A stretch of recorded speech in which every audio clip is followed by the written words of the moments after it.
Deus continue nos abençoando. Nós vamos se pôr de pés, por favor. Vamos abrir as nossas escrituras. São Mateus capítulo 13. Leremos do verso 10 até o 16.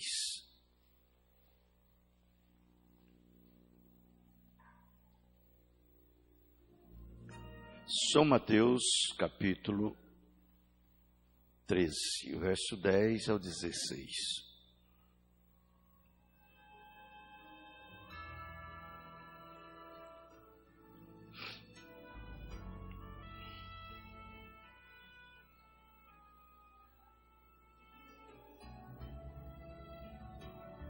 Está escrito assim: E cercando-se dele os discípulos, disseram-lhe: Por que lhes fala por parábolas? E respondendo, disse-lhes: Porque a vós é dado a conhecer os mistérios do reino dos céus, mas a eles não lhes é dado. Porque aquele que tem, se dará, e terá em abundância. Mas aquele que não tem, até aquilo que tem lhe será tirado. Por isso lhes falo por parábolas, porque eles vendo não vêem, e ouvindo não ouvem, e nem compreendem. E neles se cumpre a profecia de Isaías, que diz: Ouvindo ouvireis, mas não compreendereis, e vendo vereis, mas não percebereis. Porque o coração deste povo está endurecido, e ouviu de mau grado com seus olhos, com seus ouvidos, e fechou os olhos para que não veja com os olhos, e ouça com os ouvidos, e compreenda com o coração, e se converta, e eu o cure. Mas bem-aventurados os vossos olhos, porque veem, e os vossos ouvidos, porque ouvem. Senhor Deus, mais uma vez te pedimos que o Senhor seja com cada um de nós e nos ajude, acrescentando, Senhor, a nós estas bênçãos. No nome do Senhor Jesus Cristo te pedimos. Amém. Assentai-vos, irmãos, por favor.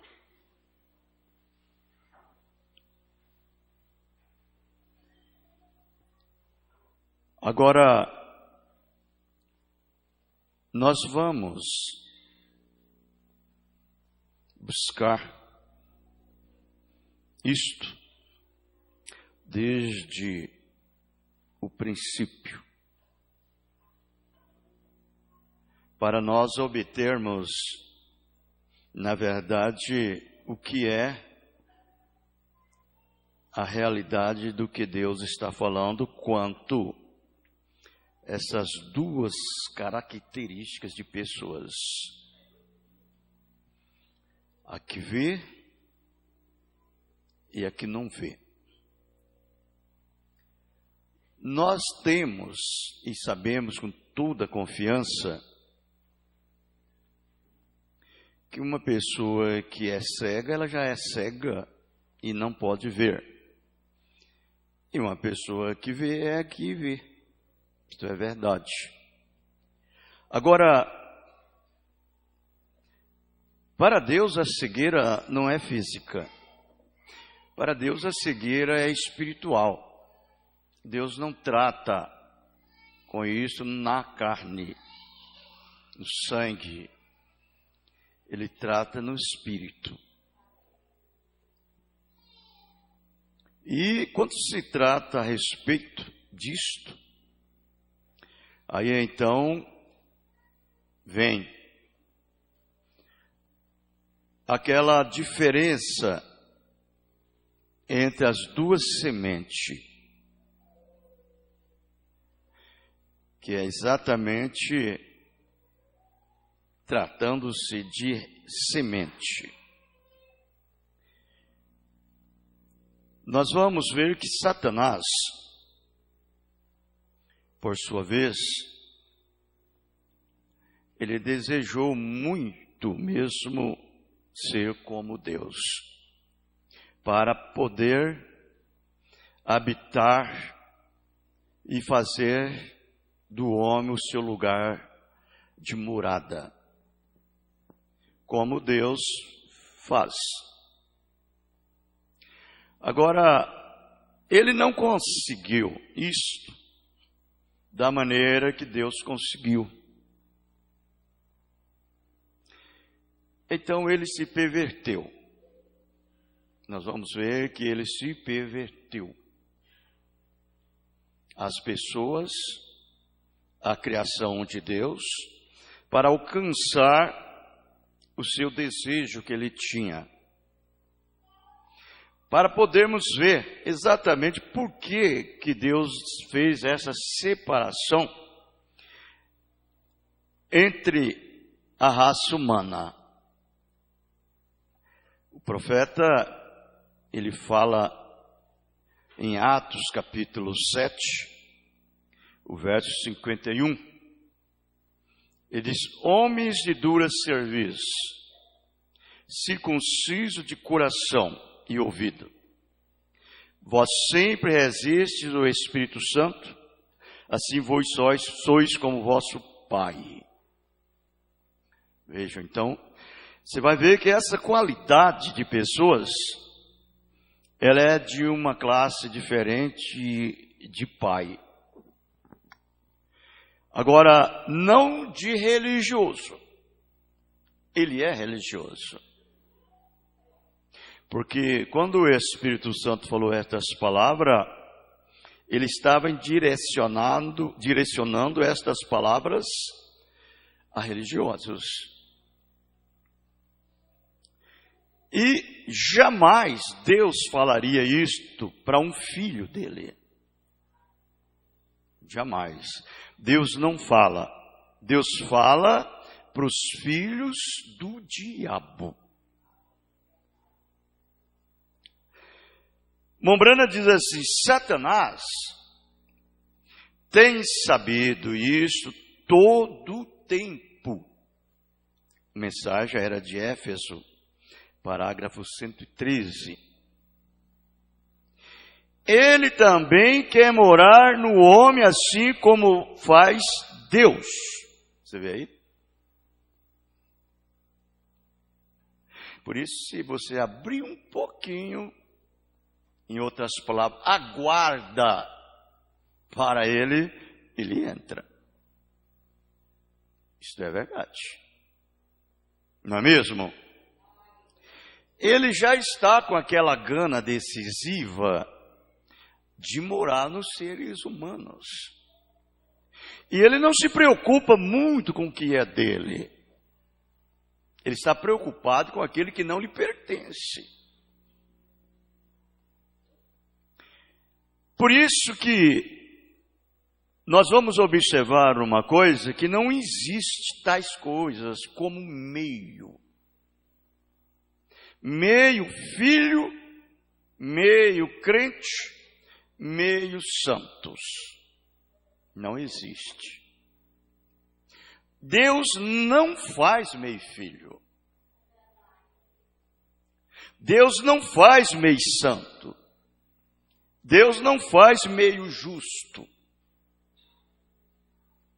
É o que disse ele na Apocalipse. Ele disse que os justos praticam mais justiça. O santo seja mais santo. O injusto pratica mais injustiça. O imundo se torna mais imundo ainda. Você entende? E o diabo, ele só quer isto. Dar um lugarzinho para ele. Então vejam, porém, Deus tem reservado para si mesmo aquele direito. Satanás não pode fazer isso.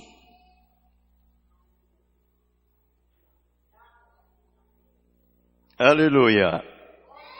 Somente Deus apareceu em carne humana. Satanás não pôde e nunca poderá fazê-lo do jeito que Deus fez. É um ato, é uma obra do Espírito Santo. Igreja não pode, religião não pode, denominação do homem não pode, o credo do homem não pode. A religião do homem não consegue fazer isso. Você sabe o que é que eu estou dizendo? Dar ao indivíduo um novo nascimento. Matar ou trocar aquela natureza daquele homem. Ninguém consegue.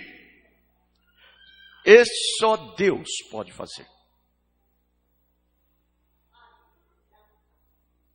Por isso que o diabo ele não poderá fazê-lo. Ele não tem poderes criativos. Olha aí. A única maneira pela qual Satanás podia levar a cabo o que se propôs fazer era entrando na serpente, por isso que eu disse, ele perverte a criação. Entrando na serpente no Éden, e assim como entrou por meio dos espíritos imundos, nos porcos em Gadara. Ele faz isso. Ele é terrível. Ele é completamente, o tanto que você pensar de imundo, é Satanás. Perverso. Deus não entra em animais, porém Satanás o pode fazer e o fará para levar a cabo os seus propósitos.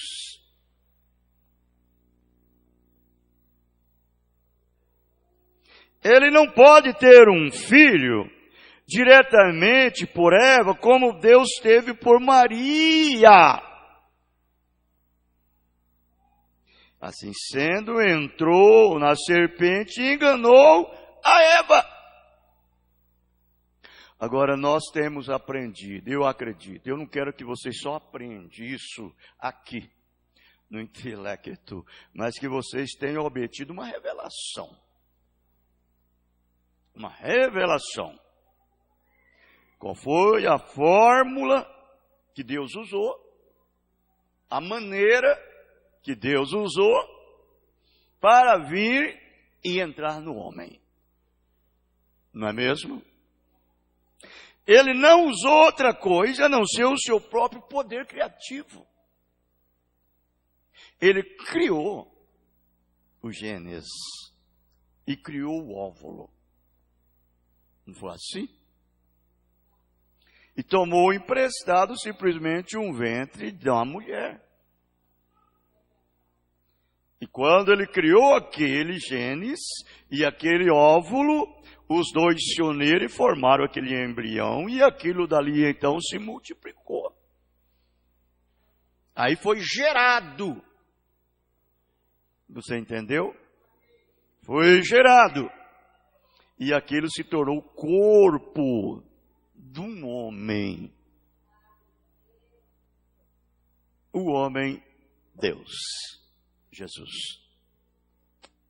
E Deus então entrou naquele corpo. Essa é uma maneira, é um segredo, é um mistério que só Deus pode fazer. O diabo nunca pode, ninguém pode. Por isso que a nossa fé, ela não é uma fé natural. A nossa fé, ela é sobrenatural. Porque quando nós somos gerados, como Jesus foi gerado no ventre da Virgem, nós passamos a ter o mesmo tipo de fé do Espírito Santo. A mesma vida. Lembra-se, eu não estou tratando com carne e sangue, eu estou falando com o Espírito. É no espiritual. Todo verdadeiro atributo, ou seja, os genes de Deus, eles são gerados pelo assim diz o Senhor. E a maneira que veio a nossa gestação não foi diferente da de Jesus. De jeito nenhum. Por isso é que nós não temos nenhum temor e nenhuma dúvida quanto à nossa filiação diante de Deus, como filhos e filhas. Por isso que nada nos abala. Nenhum vento de doutrina pode nos movê-la.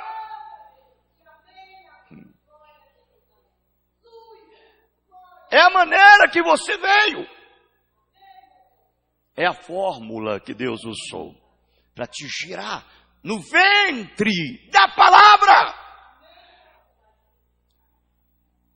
Quando você vê alguma pessoa se esfriando, se acabando e se indo embora, é porque ela não foi gerada na palavra. Ela não foi gerada.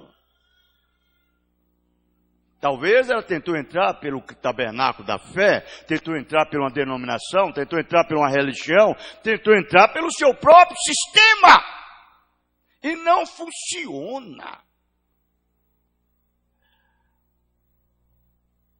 Se existe outra forma correta, você me mostra, porque eu só conheço esta.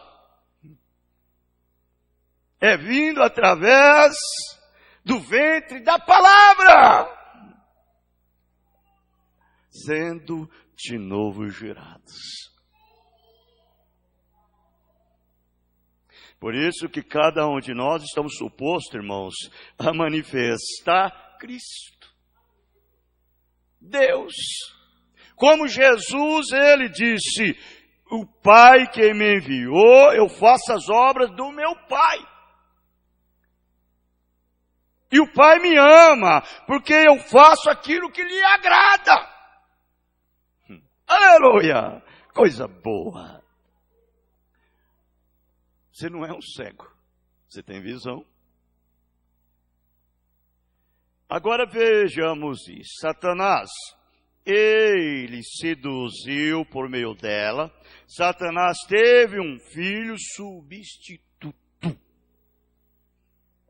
Aí agora você vai ver que tipo de característica era do seu filho.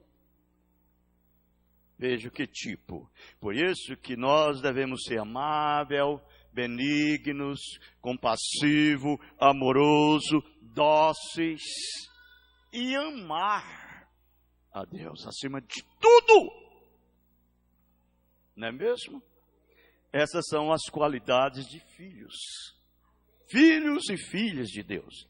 Mas o do diabo é essa daqui, ó. Veja aí. Caim manifestou completamente as características, ó, espirituais de Satanás. E as características animalescas, sensuais, carnais da serpente. Aleluia. Veja a revelação da semente da serpente e veja as duas sementes, uma diferente da outra. Por isso que Jesus, ele gritou, sai dela, povo meu, para que não seja participante dos seus pecados e não incorra sobre si as suas pragas.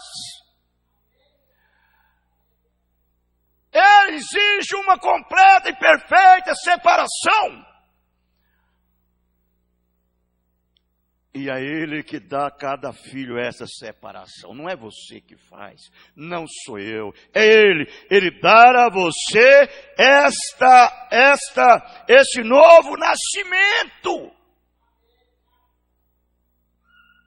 Com as suas características. Com razão, o Espírito Santo diz que Caim era do maligno. E em verdade o era. Aí você vai ver essas duas sementes já vindo separadas uma da outra. uma da outra. Agora, são religiosas? São. Todas as duas são religiosas. Todas as duas. Tanto como Caim era, como também Abel era. Todos ofereciam culto, todos estavam ali diante de Deus adorando. Todos ofereceram o sacrifício que Deus havia criado. Mas o sacrifício de Abel era maior. E Deus não atentou para o de Caim, mas para o de Abel. Porque o de Abel era revelação, o de Caim era carnal. Cego. Ele não podia ver. Quando Jesus estava aqui, você vai ver isso em São João, capítulo 9, verso 39 e 41. Você vai ver que ele diz assim: eu vim a este mundo para juiz. Olha como ele falou. Eu vim a este mundo para juiz.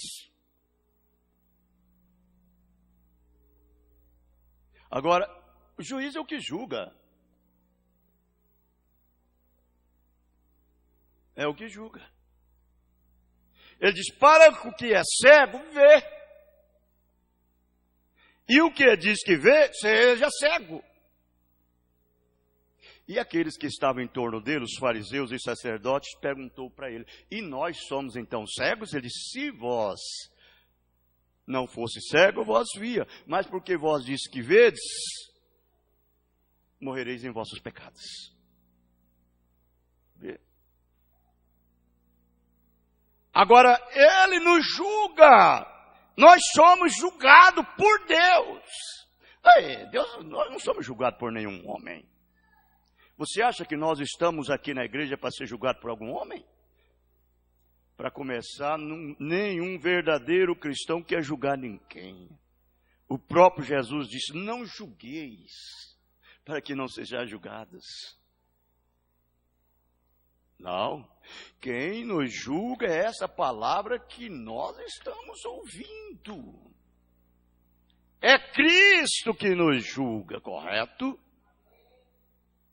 E é Ele que nos mostra exatamente como devemos fazer, como nós não devemos, como devemos agir, como nós não devemos. E nós, como filhos, obedecemos. É aquela palavra que eles dizem, né? Quem pode, manda. Quem tem juiz, obedece. Não é mesmo? Aí então nós podemos observar que quem faz a separação de tudo é Deus. E quando Deus dar a você esse novo nascimento, não tem pergunta. Não existe pergunta. Você nasceu de novo.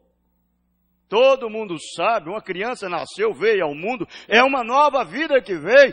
Todo mundo sabe que ela nasceu. E quando você, espiritualmente falando, nasce de novo, você vê um outro mundo que você nunca viu. Você era cego para ele. É verdade ou não é? É como um bebê, 9 meses no ventre da mãe. Tadinho, naquela escuridão total. Não via nada. De repente uma luz raia diante dos seus olhos. Ele vê, porque ele nasceu. Ele nasceu de novo. Digo, ele nasceu de sua mãe, não é mesmo? Para ele é uma grande coisa. E logo ele começa a descobrir. Vai perguntar, você quer voltar lá de novo? De jeito nenhum. Daqui eu quero ser para melhor. Desse jeitinho é um verdadeiro cristão, um atributo de Deus. Quando ele nasce de novo, você pergunta para ele, você quer voltar naquele velho mundo? Não! Quer voltar lá para aquelas coisas mundanas? Não! Imagine, você obteve uma nova natureza, irmã. Você obteve uma nova natureza, irmão. Como que você ama o mundo mais? Como pode você amar o mundo e as coisas do mundo? Porque quem ama o mundo e as coisas do mundo, o amor do Pai não está nele. Você não pode servir a Deus e a Mamon ao mesmo tempo. A Mamon é o mundo. Ou você vai desgostar um, entristecer um, ou alegrar o outro. Não tem jeito. A sua natureza é a natureza divina. A natureza do Espírito Santo, ela vai te conduzir na palavra. Você era cego, você diz, mas agora eu vejo. Éramos decrépitos, mas agora podemos enxergar. Você amava o mundo, agora você não ama. Por quê? Algo aconteceu na sua vida. Você diz a mensagem, Hebreus capítulo 5 e 6, parágrafo 205, irmão Brana diz assim, você diz, eu pertenço a uma igreja, irmão Brana, sim. Eu tenho tentado ser bom, mas não sei eu. Parece que não posso fazer isso. Tentar é a coisa mais absurda que pode existir. É um crente tentar ser crente. É um crente tentar ser bom. É um crente tentar fazer as coisas justas. Eu não preciso tentar fazer nada de bom, irmãos. Você não precisa. O cristão não precisa. Não é você que faz, é Deus que faz.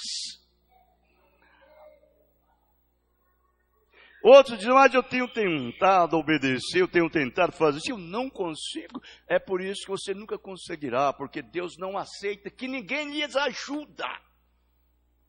Não tem necessidade disto. Deixe que essa vida nova que possui você, ela trabalha por você. Ela luta suas lutas, ela luta suas batalhas, você vence cada uma, é Ele que vence. Vejam. Ele disse, parece que eu não posso fazer isso. Ó, pobre peregrino, diz ele. Pobre peregrino, pobre amigo decrépito. Cego, né? Você realmente nunca teve a visão ainda. Nunca nasceu de novo, não tem o Espírito Santo. Nunca pode vencer nada. Quem vence é Deus por você. Eu não estou dizendo que você não tem falhas. Não é isso que eu quero dizer, você tem fraqueza. Falha, fraqueza é uma coisa. Você ser tentado fazer alguma coisa errada é uma coisa. Agora, ser vencido por aquela tentação é outra. Não é mesmo? Você diz, irmão Brana, eu gritei, eu falei em línguas, eu fiz tudo isso.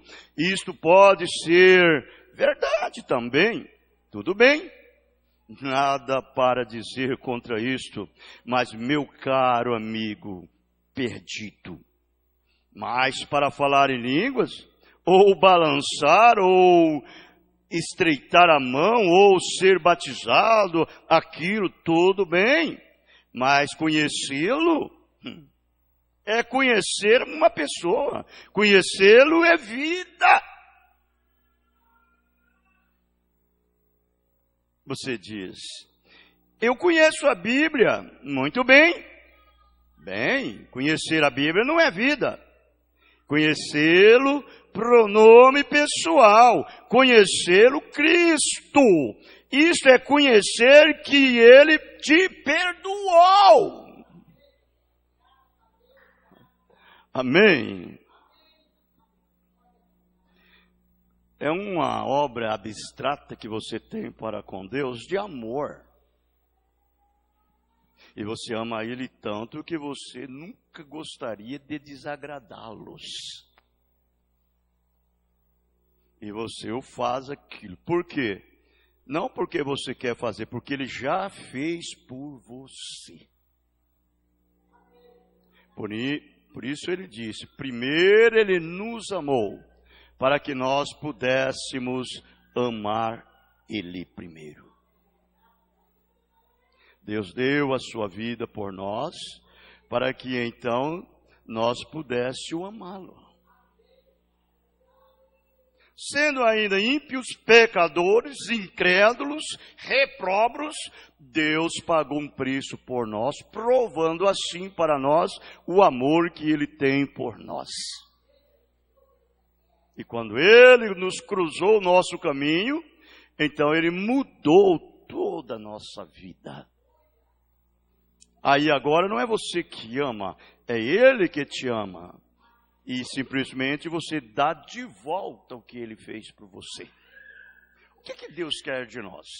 Ele não quer esse velho conhecimento imundo, nojento. Ele não quer nossas coisas naturais. Você sabe o que Ele quer? Ele quer nossa alma. Nós falamos nossa alma no sentido da palavra, porque Ele nos deu. Mas na verdade a sua alma é a alma do Espírito Santo. A sua alma é a natureza de Deus. Deus te deu ela e Ele quer ela de volta. E Ele quer ela para ter uma devoção com Ele.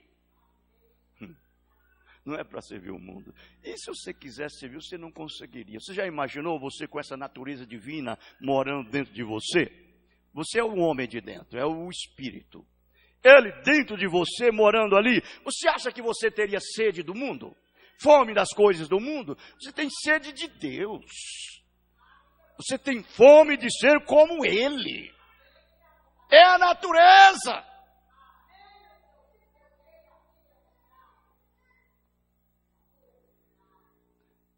O próprio Espírito Santo vivendo dentro da sua própria natureza, Ele governa a sua vida. Ele governa. É o homem do corpo da máquina que governa a máquina. Você é a máquina. E Ele lá dentro governa você. O homem de fora. Ele dirige esse homem de fora. Pode vir as tempestades. Pode vir as ondas revoltosas do seu mar de sua vida. Se ele está lá dentro, há uma âncora que está ancorando esse barco. Ele não naufraga por hipótese alguma. Ele desliza sobre as ondas. E vai embora. Não é mesmo? Deixa eu ler essa escritura aqui de Efésios 4. O verso 11 ao 16. Ele diz assim: Ele mesmo deu uns para apóstolos, outros para profetas, outros para evangelistas, outros para pastores, doutores, querendo aperfeiçoamento dos santos para a obra do ministério, para a edificação do corpo de Cristo. Não é o pastor, o homem, é o ministério. É o ministério que nos edifica. Não era o William Branham que nos trouxe essa mensagem. Foi o seu ministério Cristo. O Branham era simplesmente o vaso que Deus usou, o homem, a máquina. Mas quem estava dentro daquela máquina ali era o homem, era o piloto de lado de dentro que fazia tudo. Como Jesus disse, o filho por si mesmo não faz nada, sem que primeiro vê o pai fazer. E assim como o pai faz, o filho faz igualmente. O pai mostra para o filho e o filho faz. Você pensa que era diferente do irmão Branham? Era a mesma coisinha. O irmão Branham não fazia nada por conta própria. Pode ler as mensagens que você vai ver. O irmão Branham fica conversando com a igreja, tudinho, até que Cristo chegava, o anjo chegava. E quando o anjo chegava, aí sim, aí tomava a direção correta. Ele não fazia nada por conta própria. Quem poderia abrir o olho do cego era o William Branham? Não, o William Branham era um homem. Quem poderia ressuscitar um morto era o William Branham? Não, o William Branham era um homem. Fazia o aleijado deixar a muleta, o cego enxergar. O seu ministério que era Cristo. O ministério do Filho do Homem. Correto? Esse daí, vejamos bem, até que todos chegamos à unidade da fé e ao conhecimento do Filho de Deus, a varão perfeito, à medida da estatura completa de Cristo. E nós só obtemos isso daqui só por um meio, e esta é a palavra. Fora disso, nós não conseguiremos. É por meio. É para isso que nós viemos e ouvimos a mensagem. É para isso que nós observamos a palavra. É para isso que nós cremos na palavra. É para isso que nós obedecemos a palavra. É para que então nós possamos crescer naquela estatura de um homem perfeito. Quem vai acrescentar cada virtude daquela não sou eu. Não é você. Não é ninguém. É o Espírito Santo que trabalha conosco. Ele te dá fé. Ele sabe que quando chega o momento de acrescentar o conhecimento, ele acrescenta. Acrescentar as virtudes, ele acrescenta. Acrescenta cada uma delas. É ele que faz. Mas, para isso, nós precisamos obedecer. Correto? Hebreus capítulo 7, parte 1, parágrafo 180 ao 185, ele diz assim: se nós cremos em sua palavra, então nós viveremos pela sua palavra.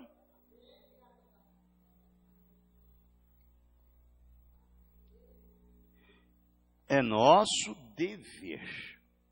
É nosso dever. Se nós alguma vez encontramos a Deus, não porque você diz, bem, eu vou à igreja e eu tenho que fazer isto. Você é um miserável. Não faça isso. Porque você quer ser um corvo miserável, decrépito, cego, pecaminoso, quando você poderia ser uma pomba, forçar a barra? Certamente. Você apenas tem que ter sua natureza mundana, e a ter a sua natureza mundana, você se torna um filho, e a filha de Deus tem paz com você. E Deus tem paz com você. Aí então você nasce de novo. É um novo nascimento que você possui. Antigamente você ia em determinados recintos, em determinados lugares, fazia determinadas coisas, porque a sua natureza era de porco. Mas o dia que você nasceu de novo, Deus deu para você a natureza do Espírito Santo. Agora, aqueles ambientes que você frequentava, você não frequenta mais. A sua natureza não deixa. Agora é diferente. Aquilo que você assistia, você não assiste mais. A natureza não deixa, é diferente. Jesus. E por isso também, Jesus, para santificar o povo pelo seu próprio sangue, padeceu fora da porta, como disse a Bíblia, em Hebreus 13, verso 12 e 13. Romanos 5, 1. Sendo, pois, justificado pela fé, não por apertar a mão, não pelo batismo em água, não pela imposição de mãos, não pelo gritar, não pelo falar em línguas, não por qualquer sensação, sendo, pois, justificado pela fé, temos paz com Deus por nosso Senhor Jesus Cristo. Passamos da morte para a vida e nos tornamos novas criaturas, porque nós cremos no unigênito Filho de Deus e o aceitamos como nosso Salvador pessoal. E essa noite seu sangue age como uma propiciação pelos nossos pecados para permanecer em nosso lugar, irmãos. Que lugar é esse? É o lugar que Deus nos posicionou. No corpo de Cristo, não é mesmo? Há somente um lugar para ter companheirismo. Esse é debaixo do sangue do Antigo Testamento. No Antigo Testamento, cada crente tinha que vir debaixo do sangue. E quando a novilha vermelha era morta, ela se tornava uma oferta pelo pecado. Ela deveria ser vermelha. E no capítulo 19 de Êxodo, se qualquer um de vocês quiser ler isso, e lá, e ela devia ser tomada e queimada com casco e tudo. E então aquilo se tornava uma água de separação. É a palavra. Você sabe que a água da verdade e da separação é Cristo. O irmão Branco está falando, ela se tornava uma água da separação. Era ela colocada toda nos portões. Ela tinha que ser manuseada com mãos limpas. Sacerdotes. O sangue dessa novilha ia diante da congregação e era lançado 7 vezes para cima sobre a porta. E agora, toda pessoa impura, caminhando, devia primeiro conhecer e ver aquele sangue e compreender que somente havia companheirismo debaixo do sangue. E esse era o único lugar que o adorador podia, na verdade, adorar oficialmente debaixo do sangue. Agora, uma coisa importante que você sabe, o sangue, hoje de manhã eu disse sobre a revelação do sangue.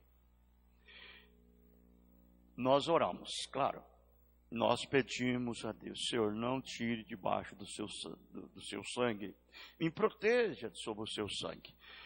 Isso é exatamente porque nós estamos em um corpo do pecado, você entendeu? Mas a nossa vida, ela é predestinada. A nossa vida é uma eleição.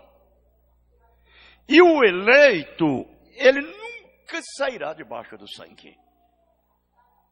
Aquele sangue já está sobre ele, fazendo uma propiciação pelos seus pecados, por predestinação, irmãos.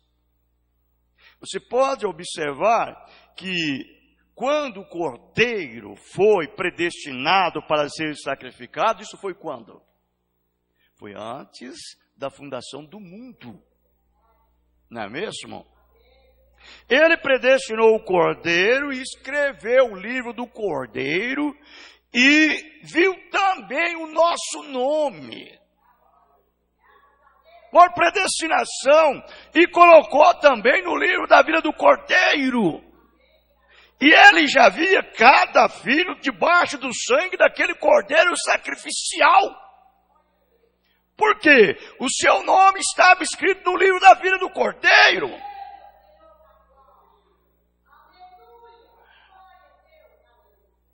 Isso é verdade. Quando nós somos nascidos de novo, nós simplesmente como bebês, como crianças, débeis, e se colocamos diante do Pai. E pedimos por graça, por misericórdia, porque nós estamos confinados em um corpo chamado corpo do pecado. Mas você sabe o que tem por dentro. Você sabe que tipo de natureza você possui. Você sabe que tipo de espírito que você tem. Você sabe o tipo de fé que você tem. É verdade. Quem é nascido de novo é nascido. Quem não é, não é. Não é mesmo? Então veja. A primeira coisa que ele tinha que fazer, antes que ele pudesse vir debaixo do sangue, tinha que haver esta água de separação aspergida sobre ele. E o impuro era purificado. Então a nossa água da separação é o quê? Você diz, é o batismo no nome de Jesus Cristo? É o batismo do Espírito Santo? É verdade. O batismo em nome do Senhor Jesus Cristo é a palavra. É a palavra. O dia que você creu e aceitou Ele como Salvador individual de sua alma, você não aceitou porque você é bom, e nem porque você viu que era certo. Você aceitou porque lá dentro de você havia alguma coisa que era uma parte disto. E aí então você veio para a palavra. E quando nós fomos batizados no nome do Senhor Jesus Cristo, nas águas, que nós vimos o batismo, que era no nome do Senhor Jesus Cristo, é porque a semente eleita mostrou para você. Não foi você. Foi a semente eleita que mostrou. Quando a água bateu, o sol aqueceu, a semente germinou. E quando ela germinou, ela teve que brotar, e teve que crescer, e teve que dar fruto. E aí então você acaba com todas as coisas. Agora, o batismo em nome do Senhor Jesus Cristo é a palavra de Deus. É.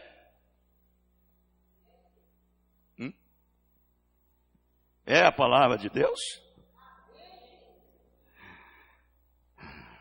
É. Bom, eu estou perguntando a primeira vez, né? É a palavra de Deus. E se é a palavra de Deus, então é a palavra da água da separação da verdade. Nós fomos lavados com a água da separação da verdade. Como disse Efésios capítulo 1. A água da separação da verdade. E quando essa água da separação é aspergida sobre nós por fé, então é quando os nossos pecados são purificados. Vejam. E eles pegavam a água da separação e aspergiram sobre o caminhante e o separava de seus pecados. E então ele andava debaixo destas 7 listas de sangue e tinha companheirismo com os demais, antes na presença de Deus. 7 listas de sangue. Bom, 7 eras da igreja, 7 natureza do cordeiro, aquelas 7 cores do arco-íris, forma aquele pacto, é o pacto de Deus que ele fez para com o homem, que é composta de 7 cores, e uma cor produzindo a outra cor. Você já viu ali? É uma cor produzindo a outra cor. Uma cor produzindo preto, verde, branco, amarelo, laranjado, vermelho, roxo e assim sucessivamente. E cada uma cor daquela vai produzindo a outra cor. Até forma 7 cores no arco-íris. Que é a 7 natureza do cordeiro, irmãos. Começando com fé, virtude, conhecimento, temperança, paciência, piedade, o amor fraternal e caridade. Em cada verdadeiro crente. Em cada verdadeiro filho de Deus. Correto? Então veja, há somente uma maneira de fazê-lo. Não por estreitar as mãos. Não por se unir à igreja. Não pelo batismo. Não por emoções. Mas por caminhar até as águas da separação e por fé colocar as mãos sobre a cabeça de Jesus e dizer: eu sou um pecador e tu prometeste e tu morreste em meu lugar, e alguma coisa em mim me diz que tu me perdoarás de meus pecados e eu te aceitei como meu Salvador pessoal agora. Agora, ele disse uma coisa em mim, dentro de você. É a semente eleita, é a semente predestinada. O predestinado é o seu homem de dentro, não é o de fora, é o de dentro. Por isso que às vezes você vê, tem pessoas que não vê o batismo nas águas, no nome do Senhor Jesus Cristo. Tem pessoas que não vê um profeta na Bíblia. Tem pessoas que não vê, mulheres que não vê que ela não pode assumir o púlpito e ser uma pastora, ser uma missionária, uma pregadora. Tem pessoas que não vê essas coisas. Por quê? Porque não é predestinada para ver. Não é predestinada para ver, mas são cegas. Infelizmente, né? São cegas. Agora ele diz, isso, comer o pão beber o vinho, que é o que nós vamos fazer a semana que vem, se Deus permitir. Agora, eu estava pensando, veja isso daqui, comer o pão e beber o vinho e ter companheirismo com a igreja, não é ele maravilhoso? Ele não é bom? Vejam, quem é que faz isso em nós? Você já imaginou uma pessoa imunda aqui, toda nojenta, chegar a beber do pão, beber do vinho, comer do pão e lavar os pés dos santos?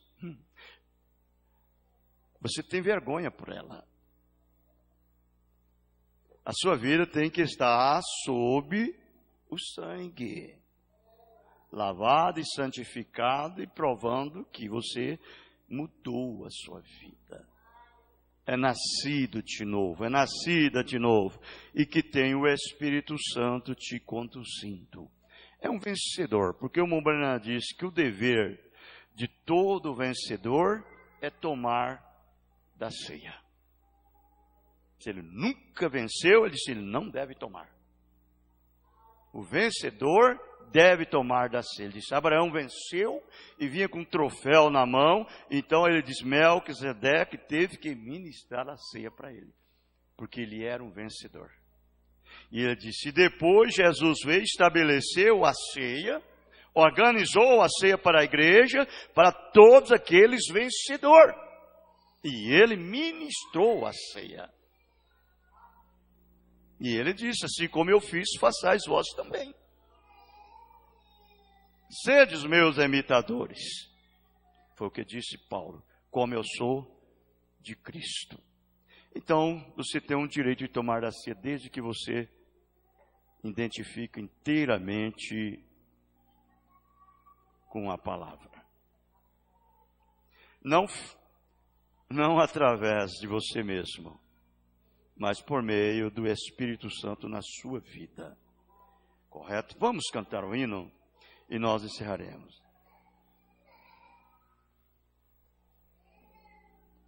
Vamos cantar o 141, Abrigo no Temporal.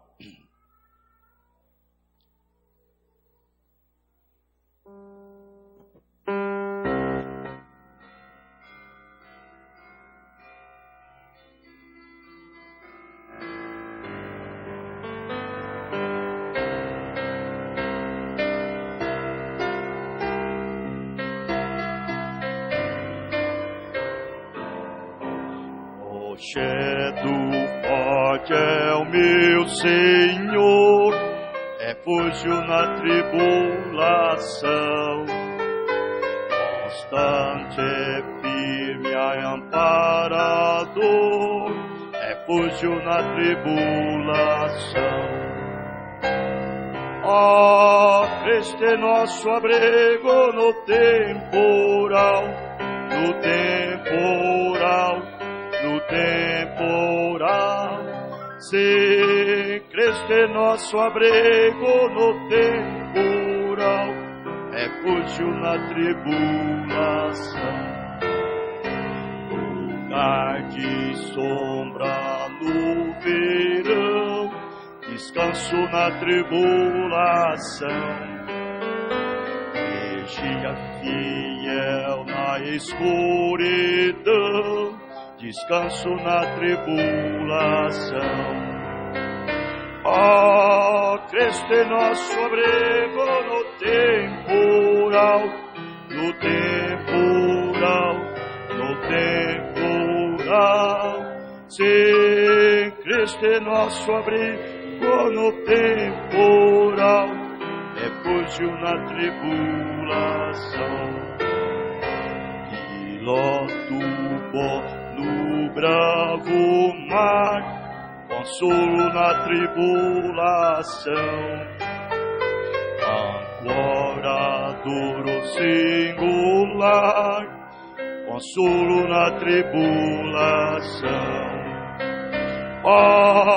Cristo é nosso abrigo no temporal, no temporal, no temporal. Se porque Cristo é nosso abrigo no temporal, refúgio na tribulação.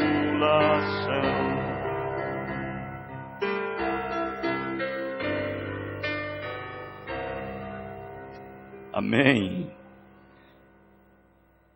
Todo o tempo, né? Nunca você pensa que você está fora do refúgio. Todo o tempo você está sob esse refúgio. Cristo em vós. Irmão Brandt diz, quando Deus nos aplicou o plano de redenção, Ele disse, Ele nos aplicou o plano de redenção eternamente. Não foi para te salvar hoje e te perder amanhã, não. Ou até o próximo avivamento, ou até o primeiro problema que surge no seu caminho. Não, mas foi eternamente. Então você está nesse refúgio, nesse abrigo, eternamente. Quando vem as tempestades, é Deus que permita que venha, para poder provar simplesmente a nossa fé e nos levar à perfeição. Isto é a verdade, amém? Deus nos abençoe, Deus nos guarda, Deus nos protege, que as suas gotas de misericórdia possam umedecer as nossas almas, e a luz do seu rosto possa iluminar todo o tempo o nosso caminho, amém? Deus nos abençoe, abençoe um outro no nome do Senhor Jesus Cristo, estamos terminados, amém?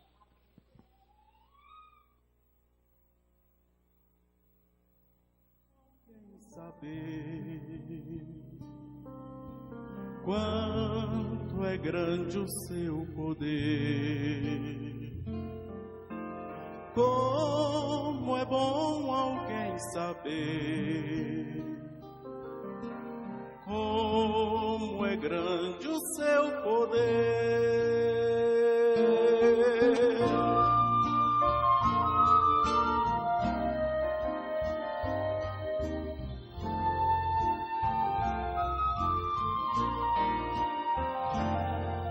O orvalho que cai pela manhã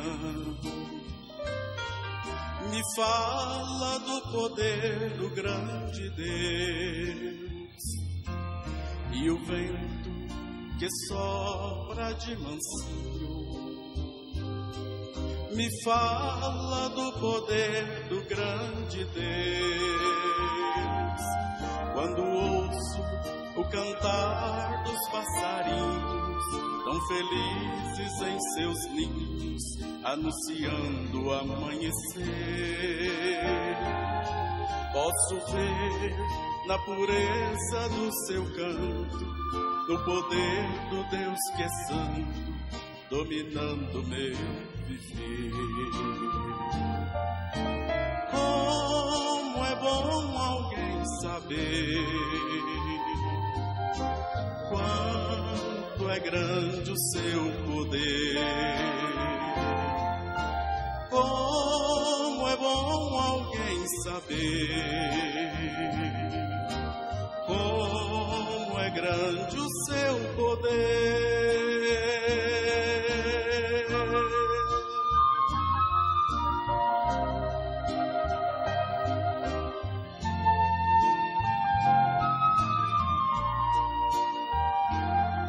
Quando vejo as crianças indo à escola, preparando para o dia de amanhã,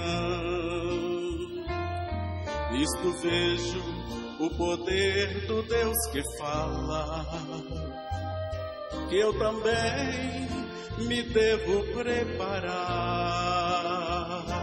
pois o dia em breve vai romper, e felizes hão de ser os filhos do bom Deus,